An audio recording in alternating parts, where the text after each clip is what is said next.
তেওঁৰ প্ৰগ্ৰাম আমি চাওঁৱে। আৰু এই আজি আচলতে অন্তিমবাৰ হ'ব হয়তো তেওঁৰ এইখন ছবি। তেওঁ বহুত সপোন আছিল আৰু ছবি কৰাত, কিন্তু আজিখনে হয়তো শেষ ছবি তেওঁৰ।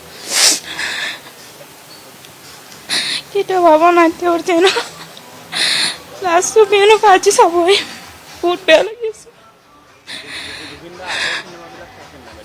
চাইছোঁ, আগৰ ফিল্মখনো চাইছোঁ, মিছন চাইনা সেইটোও চাইছোঁ মই। তেওঁৰ প্ৰগ্ৰাম য'তে হওক আমি যাওঁৱেই, আৰু চাব নোৱাৰিম সেইটোৱে বেয়া লাগি আছে। ৰাতি শুব পৰা নাই, ভাবি আছোঁ ৰাতিপুৱা কেতিয়া হ'ব, কেতিয়া দেখা পাওঁ।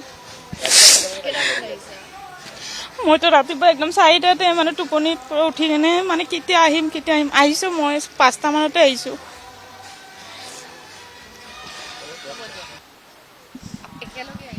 অঁ, আমি একেলগে আহিছোঁ।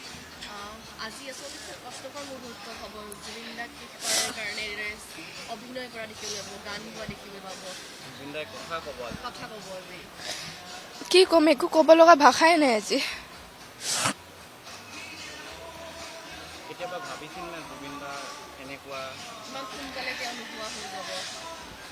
এইটো সপোনতো ভাবিব পৰা নাযায়।